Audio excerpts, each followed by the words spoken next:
Bismillahirrahmanirrahim. Asyhadu an la ilaha illallah wa asyhadu anna Muhammadan abduhu wa rasuluh. Raditu billahi rabba wa bil islami dina wa bi Muhammadin nabiyya wa rasula. Rabbi zidni ilma warzuqni fahma. Amin. Alhamdulillahi rabbil alamin wa bihi nasta'inu ala umurid dunya waddin. Wassalatu wassalamu ala asyrafil anbiya'i wal mursalin wa ala alihi wa ashabihi ajma'in. Allahumma sholli ala Muhammad wa ala ali Muhammad.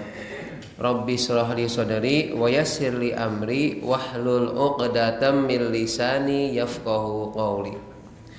Amma ba'd. Rabbi shrah li sadri wa yassir li amri wahlul 'uqdatam min lisani yafqahu qawli. Allahumma inna nas'aluka ilman nafi'a wa rizqan thayyiba wa amalan mutaqabbala. Amin. Ibu bapak jamaah kajian rutin malam Rabu pasolatan di Masjidul Huda 19 Blondong rahimakumullah. Sehat Bu? Ya. Saya agak bimbang sedikit. Alhamdulillah Allah perkenankan kita setelah sholat maghrib berjamaah, insya Allah diisi dengan thalabul ilmi. Kabar baik apa kabar buruk ini? Nanti mungkin saya jam 6 lebih 40 selesai ya, karena ini ada undangan peresmian dapur SPPG Biro Kerten 3 di Grojogan, di Jalan Sepi Angin, perempatan Grojogan ke barat. Nanti ada perempatan lagi yang Adelia atau apa itu ke kiri ya, terus belok kiri ke selatan. Itu ada undangan peresmian. Nggih. Sholawat dan salam semoga Allah tetap curahkan kepada junjungan kita Nabi Muhammad sallallahu alaihi wasallam. Malam hari ini hari Selasa tanggal 16 September 2025, pertemuan ke 241. Pertemuan ke 241. Tema yang saya angkat malam hari ini terkait dengan pengetahuan atau sejarah, tetapi nanti akan tetap disisipkan dengan hikmahnya untuk kita semua. Saya mengambil judul malam hari ini, Sholatkah Nabi Isa? Atau dengan bahasa yang lain, apakah Nabi Isa sholat? Ya, ini akan kita bahas malam hari ini. Kenapa kok bisa kita angkat itu? Karena kita sholat itu tidak hanya diwajibkan kepada Nabi Muhammad dan umatnya, termasuk kita, tetapi sudah menjadi kewajiban seluruh Nabi. Artinya sholat sudah diwajibkan kepada nabi-nabi sebelum Nabi Muhammad SAW. Di antara sekian ribuan nabi, yang dipilih adalah Nabi Muhammad sebagai penyempurna yang gerakan bacaan sholatnya lebih sempurna dibandingkan nabi-nabi sebelumnya. Saya nanti akan mengambil beberapa contoh ayat atau rujukan siapa-siapa saja nabi yang diperintahkan sholat. Kita mau bersyukur Bapak Ibu bisa sholat seperti saat ini dalam keadaan sehat. Di Bali itu katanya kebanjiran. Apa sudah surut atau belum? Ya, saya sebenarnya mau ke sana ke Pak Yanto nanti biar komen langsung ternyata. Untungnya Pak Yanto sudah di sini, jadi tidak kena banjir. Oh iya, sama juga. Pernah di Bali berarti atau asli Bali? Lama di Bali. Lama di Bali. Ya perasaan nggak Bali, weh. Aku Bali ke sini kemarin katanya. Nggih. Ya. Ada orang itu mau sholat di kita itu sebenarnya gampang. Dimanapun jadi begitu ada niat untuk sholat, lakukan sholat. Tentu setelah wudhu ya. Kalau tidak bisa ke Mekah sana di Masjidil Haram kan jauh, maka sholatlah di masjid yang terdekat. Kalau tidak bisa di masjid, di rumah. Kalau tidak bisa di rumah, ya di dalam kamar. Kalau tidak bisa di dalam kamar, di mana kamu berada, di situ kamu bisa sholat. Maka untuk sholat, separah apapun keadaan sakit atau tidak sehatnya, tetap harus sholat. Ini kisah nyata. Anak saya tadi pusing, ya aku pusing, aku nggak usah sholat aja. Tidak ada ceritanya gara-gara pusing kemudian sholatnya tidak usah. Yang tidak usah sholat itu adalah yang menstruasi, khusus untuk ibu-ibu. Jadi Pak Yanto tetap harus sholat ya. Karena tidak mungkin mendapatkan menstruasi. Kalau M-nya malas ya. Men-nya iya, tapi menstruasinya yang nggak ada. Men itu kan laki-laki ya. Jadi Pak Yanto tetap bisa sholat dimanapun. Digelarlah sajadah atau tikar di mana kamu berada. Di situ bisa untuk sholat. Keadaan sakit tetap harus sholat. Keadaan panas tetap harus sholat. Dingin harus sholat. Hujan tetap harus sholat. Meskipun ada beberapa nanti dalam keadaan-keadaan tertentu gerakan bacaan sholatnya mungkin disesuaikan ya. Ketika ada hujan, sholat hujan sangat deras di maghrib ini sampai isya, nah itu bisa nanti dijamak. Kalau pas panas banget pas zuhur, tunggu dulu sampai panasnya hilang. Bukan berarti menunda sholatnya untuk menyepelekan waktu ya, tetapi karena keadaan, karena saking panasnya maka tunggu sampai tidak terlalu panas. Kalau sangat panas banget itu kan bikin pusing. Mau ke masjid itu dari rumah ke sini tuh rasanya gimana? Nah, tapi kalau misalkan kita nunggu nanti nggak kebagian jamaah ya di sini. Kalau pas hari Ahad itu ya atau hari Sabtu pas libur, pas panas banget, rasanya gimana gitu. Tapi kita mikirnya beruntung masih bisa untuk sholat. Mas ingat nggak kemarin ada 3? Coba diingat-ingat. Pertama kita beruntung sholatnya kenapa? Kita masih hidup. Yang di utara sana sudah mati nggak bisa sholat. Kemudian datang ke rumah sakit, banyak yang sakit, badan gagah, ganteng, cantik, ternyata sakit, akhirnya nggak bisa maksimal sholat. Atau dia masih hidup, dia tidak sakit, tapi mohon maaf, dia ada keterbatasan fisiknya dan lain-lain, untuk ke masjid mungkin agak kesulitan. Maka kita bersyukur ini sedang sehat, maka jangan tinggalkan sholat. Sesibuk apapun tetap harus sholat. Kemarin hari Jumat pagi saya sampaikan, Allah saja sibuk, masa dengan kesibukannya Allah malah menguntungkan manusia. Karena apa? Apa-apa yang diminta oleh penduduk langit dan bumi, sibuk para penduduk langit dan bumi itu meminta kepada Allah, Allah semakin sibuk memenuhi apa yang diminta oleh para makhluknya. Surat apa kemarin? Yas'aluhu man fis samawati wal ard kulla yaumin huwa fi sya'an. Ar-Rahman ayat ya, kalau enggak ayat 1 sampai ayat dihitung 29 ya. Yas'aluhu ma fis samawati wal ard. Apalagi kesananya wa huwa fi kulli syai'in wa kullu syai'in wa fi sya'an. Ya. Jadi setiap kulla yaumin wa fi sya'an, setiap saat Allah itu juga sibuk memberikan respon dan membalasnya. Allah saja yang sibuk masih memberikan rahmat. Nah, kita sibuknya apa? Masa untuk sholat kesibukan kita, gara-gara kesibukan kita urusan dunia, sholatnya terbengkalai. Ya agak berat memang kalau tidak diniatkan karena Allah. Selagi kita connect dengan Allah untuk keinginan untuk sholat, maka ada saja cara Allah supaya kita itu bisa sholat. Ya, ini kejadian kemarin di JSC itu ya, yang pas apa tuh Jogja Muhammadiyah Expo itu mau sholat di sana antrinya luar biasa. Pas begitu mau wudhu habis airnya. Itu gimana?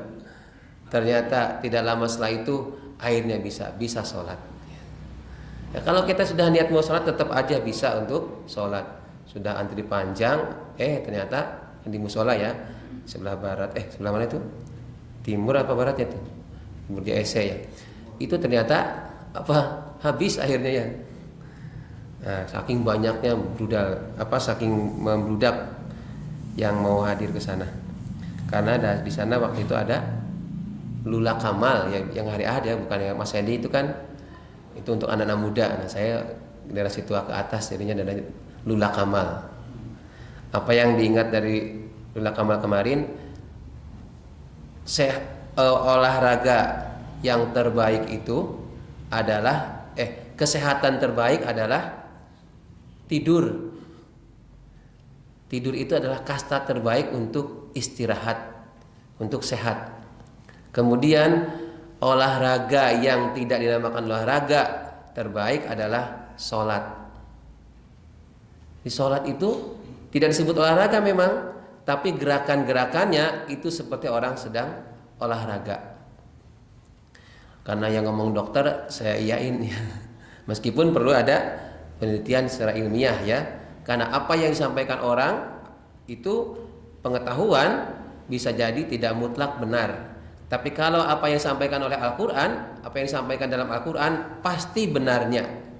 Kalaupun apa yang diterima yang disampaikan oleh Al-Quran. Ya, Al-Quran itu sudah jauh sebelum kita ada itu sudah ada ya. Di Lauh Mahfuz sebelum ada ini sudah disiapkan itu Al-Quran. Jadi kebenarannya mutlak. Termasuk kita akan membahas mengutip dari ayat-ayat Al-Quran mengenai tema malam hari ini. Siapa saja nabi yang memang secara khusus ada ya dituliskan dalam Al-Quran, mereka pun sholat ya, di samping Nabi Ibrahim ya sudah. Ini Nabi Daud. Nabi Daud itu disebutkan dalam Quran surat Shad ayat 24. Wa dhanna Dawud annama fatannahu fastaghfara rabbahu wa kharra raki'an wa anaba. Dan Daud itu menunjukkan ke sholat. Jadi bagian-bagian sholat. Nabi Daud itu dalam ayat ini disebutkan diuji oleh Allah. Ini kaitannya kalau dibaca depannya dengan kebijakan, keputusan dari Daud yang dia itu tidak komprehensif menerima informasi sebelum memutuskan sesuatu. Dia menyesal. Itulah bentuk ujian Allah kepada Daud. Kemudian menyesalnya Nabi Daud itu bertaubat, bermohon ampun, beristighfar. Dengan cara apa? Di antaranya kharra raki'an wa anaba, tersungkur, berruku dan memohonkan bertaubat. Jadi kalau mau meniru dengan Nabi Daud, apabila kita kok merasa kebijakan kita nggak pas, apa yang kita putuskan itu tidak benar, maka segera istighfar, lalu lakukan sholat. Istighfar. Seorang suami istri itu tidak akan lepas dari namanya konflik, minimal secara verbal, secara omongan dalam rumah tangga. Ini mohon maaf ini ya, bukan saya yang masih muda begini tetap mengajari bapak ibu yang sudah senior, yang sudah punya anak cucu ya. Jadi setiap pasangan suami istri itu mesti punya konflik, setidaknya lewat verbal. Nah, kalau masing-masing sadar bahwa apa yang dia ucapkan itu mungkin nyelekit, tidak pas, membuat salah, maka segeralah beristighfar.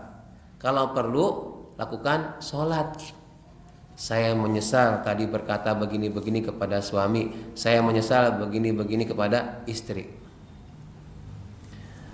Baru saja tadi siang, ini mah tidak menyebut nama ya, rekan kerja saya itu mendapatkan komentar dari wali murid.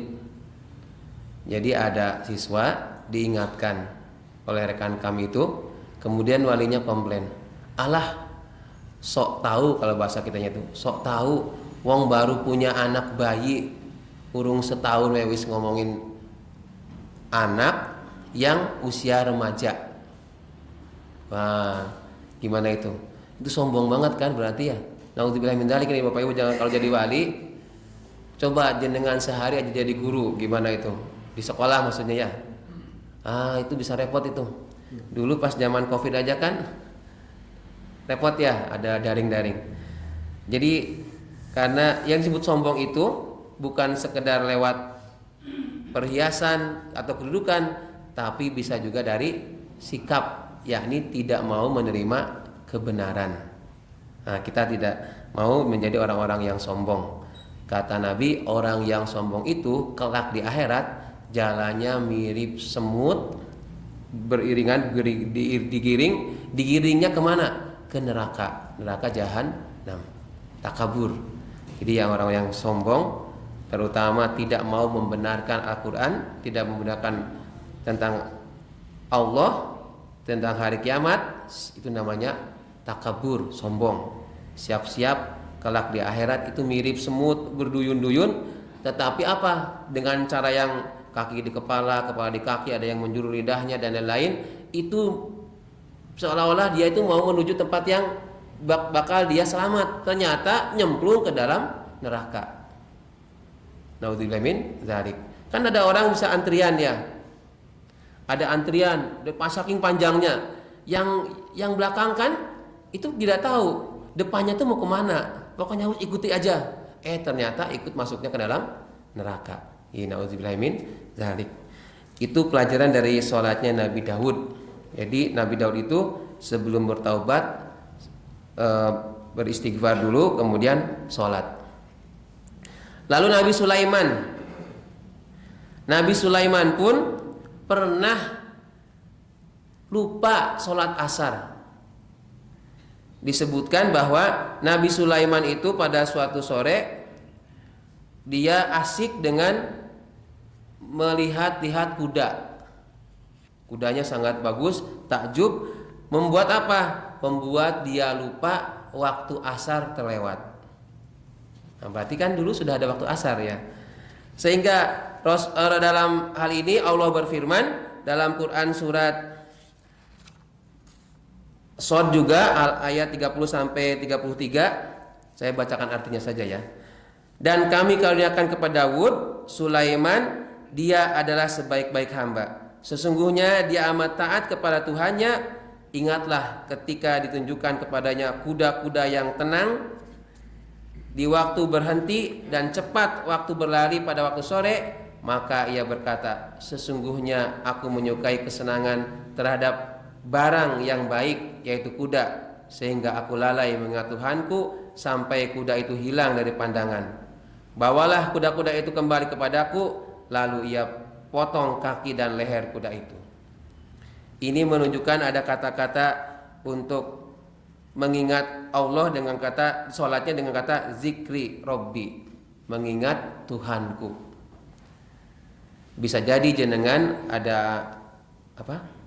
Bahasa Jawanya gimana tuh? Ingon-ingon apa angon-angon? Ingon-ingon ya misalnya. Ya kalau tidak kambing, sapi, atau yang lebih kecil lagi apa? Manuk. Ya, mungkin karena terkesima dengan suaranya sampai waktu sholat lupa, terlewatkan. Kalau mau meniru Nabi Sulaiman, maka segeralah untuk sholat.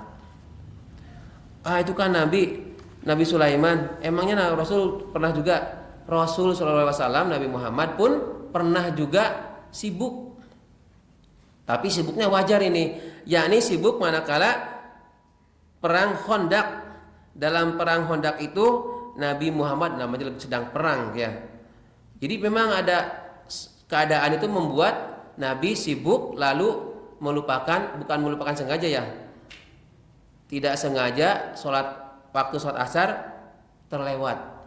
Kemudian ingat-ingat setelah matahari tenggelam, setelah waktunya maghrib. Tetapi kemudian Nabi pun mendirikan sholat asar setelah matahari tenggelam. Nah, ini nanti dulu pernah disampaikan waktu bagaimana ketika lupa sholat ya. Lupa sholat, bukan melupakan sholat ya, lupa. Namanya orang lupa itu ya lupa karena ada keterbatasan memori, daya ingat kita. Seperti saya aja begini ya, misalnya mau beli apa gitu ya, di rumah tuh udah diinget-inget. Sampai tempat mau dibelanja itu tadi dipesenin toko apa ya, lali. Nah, kecuali kalau ibu-ibu ya yang nggak direncanakan malah tuku ya, ya kan? Saya mau beli apa gitu, nanti ke sini beli ini nih. Tak ingat-ingat, pokoknya ada 5 item, ada 5 atau 4 item. Sampai sana, loh kok ngeblank? Tuku apa ya mau ya, dipesenin apa ya? Nah, ada yang begitu bapak-bapak? Oh mungkin kalau ibu-ibu itu nggak bakal lupa, malah yang nggak dilupakan, yang nggak diinget tuku ya. Biasanya gitu, makanya dianggarkan misalnya 100, kalau ibu yang belanja iso nambah.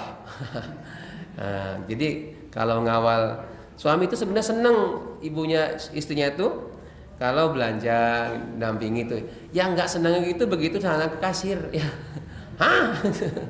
Tadi kan yang dibeli ini. Lah kok jadi tumbas ini sekalian ya awal bulan. Oh gitu ya. Jadi kalau dianggarkan 100 harus ada 2 kali lipatnya, double. Harusnya 100 gandeng terus. Oh iya. Apa bongkar? Nggih. Di mana-mana kayaknya kehidupan berumah tangga begitu ya. Nggih, kemudian Nabi Zakaria pun itu sholat.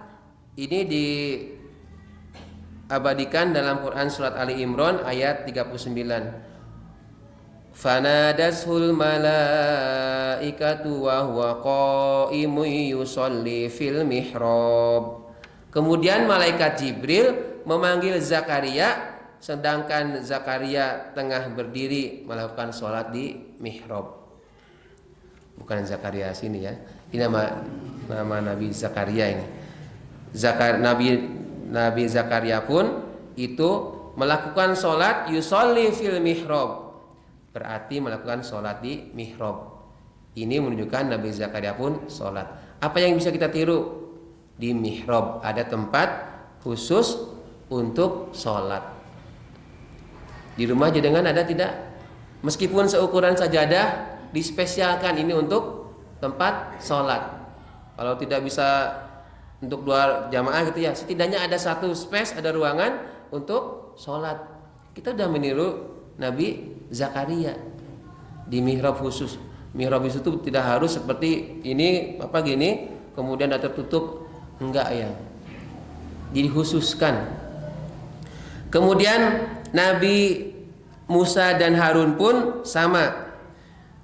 Dalam Quran surat Yunus surat ke-10 setelah Taubah ya, ayat 80 itu disebutkan wa auhayna ila Musa wa akhihi an tabawwa liqaumikuma bi Misra buyutan waj'alu buyutakum qiblatan wa aqimus sholata wa basyiril mu'minin. Telah kami wahyukan kepada Musa dan saudaranya yakni Harun, ambillah oleh kamu berdua beberapa rumah di Mesir untuk tempat tinggal kaummu. Jadikanlah rumah-rumahmu itu kiblat, yakni tempat ibadah, dan tegakkanlah sholat, gembirakanlah orang-orang mukmin. Nah, ini juga terkait dengan ada jadikan rumah sebagai kiblat atau tempat ibadah. Kita bisa meniru dari Nabi Musa dan saudaranya yakni Harun. Lalu Ismail pun ya, Ismail dengan Ibrahim jelas satu paket ini. Nabi Ismail memerintahkan kepada keluarganya untuk menegakkan sholat dan menunaikan zakat. Dalam Quran surat Maryam ayat 55. Wa kana ya'muru ahlahu bis-sholati waz-zakah. Dan beliau yakni Nabi Ismail memerintahkan kepada keluarganya untuk sholat dan zakat. Apa pelajarannya? Ternyata sholat itu tidak untuk kita sendiri, melainkan kita diperintahkan juga untuk ngajak keluarga agar sholat. Saya itu sudah berulang-ulang ngajak anak saya, ngajak istri saya, ngajak suami saya untuk sholat, tapi sampai sekarang belum juga mau sholat. Ini gimana? Nggak apa-apa. Jenengan ngajak sholat terus tidak ada respon, artinya yang diajak tidak mau sholat, jenengan sudah dapat kebaikan pahala ngajak sholat. Perkara dia sholat tidaknya itu bukan keputusan dari kita, itu adalah haknya Allah memberikan hidayah kepada orang tersebut. Ya, wong saya tiap hari melewati dari rumah ke sini, ada yang nggak sholat, bisa aja ada yang nggak sholat ya. Wah, dilewati saya lewat ya lihat, saya kembali dari masjid ya lihat, tapi masih posisi di situ. Artinya apa? Nah, mungkin belum saatnya untuk sholat bagi dia ya. Ingat-ingat, datanglah ke masjid sebagai jamaah sebelum datang ke masjid sebagai jenazah. Harus didekatkan ke masjid untuk sholat. Nabi Ismail itu mengajak keluarganya untuk sholat dan zakat, membayarkan zakat. Terus sebentar lagi nih. Nah, terus kembali ke pertanyaan awal, sholatkah Nabi Isa? Nabi Isa pun sholat. Ini satu paket dengan ayatnya, itu satu paket dengan pernyataan bahwa Nabi Isa itu adalah hamba Allah, bukan Tuhan, bukan yang harus disembah. Dalam Quran surat Maryam ayat 31, wa ausani bis sholati waz zakati ma dumtu hayya, dan dia Allah mewasiatkan kepadaku untuk menegakkan sholat dan menunaikan zakat selama aku masih hidup. Nabi Isa itu umurnya panjang atau pendek? Singkat ya. Kalau dulu ada penyair Khairul Anwar ya, yang aku itu usianya muda ya, tapi sudah meninggal. Muhammad Yamin usianya muda tapi dikenal. Ini Nabi Isa itu sebentar usianya ya dibandingkan nabi-nabi yang lain. Selama hidupnya itu diminta oleh Allah untuk mendagangkan sholat dan membayar zakat. Ini rahimahullah yang menunjukkan bahwa Nabi Isa pun sholat. Kalau Nabi Isa sholat, itu apa artinya? Melakukan gerakan sholat. Tetapi pertanyaannya, bagaimana Nabi Isa sholat? Dalam beberapa keterangan tidak disebutkan gerakan atau bacaannya sholat para nabi, kecuali yang sama kata Nabi ini. Bagaimana cara sholat para nabi? Inna ma'syarul anbiya'i umirna bita'jili fitrina wa ta'khiri sahurina wa an nad'a aymanana ala syama'irina fis sholah. Dan beliau dahulu juga mengatakan, Rasul, sesungguhnya kami para nabi diperintahkan untuk menyegerakan buka puasa, bitakjili fitrina, wa ta'khiri sahurina, mengakhirkan sahur. Dan yang ketiga ini, wa anna doa aimanana ala syama'irina fi sholah, meletakkan tangan kanan di atas tangan kiri kami dalam sholat.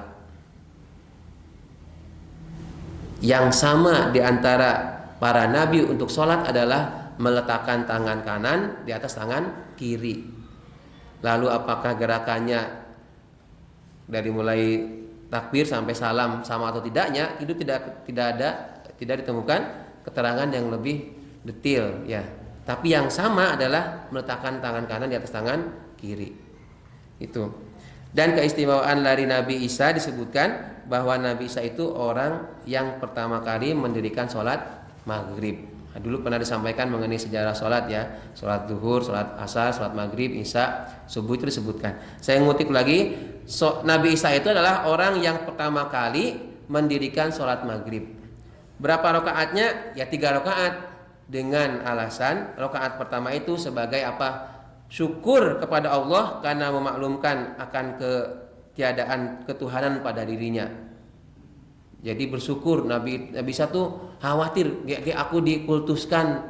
Ternyata kata Allah, enggak, kamu itu hambaku, hamba Allah. Bersyukur 1 rakaat. Rakaat kedua bersyukur kepada Allah karena Allah memaklumkan ketiadaan ketuhanan pada diri ibunya Maryam. Kan ada apa itu di sebelah itu ada Tuhan Bapa ya, ada Bunda Maryam ini ya, itu tidak ada ketuhanan. Dan rakaat ketiga untuk menetapkan ketuhanan Allah yang Maha Esa, bahwa yang disembah itu adalah hanya Allah yang Maha Esa. Pun nggih, saya kira itu ya, tidak ada pertanyaan karena ini saya harus menuju Grojok ke Istiqomah dulu, kemudian ke Grojogan. Cukup nggih? Saya mohon maaf sekali. Karena kalau diliburkan masa gara-gara ada acara keduniaan terus tolabul ilmunya ditinggalkan gitu kan nggak enak ya. Saya kira itu yang bisa saya sampaikan, mudah-mudahan bermanfaat. Assalamualaikum warahmatullahi wabarakatuh.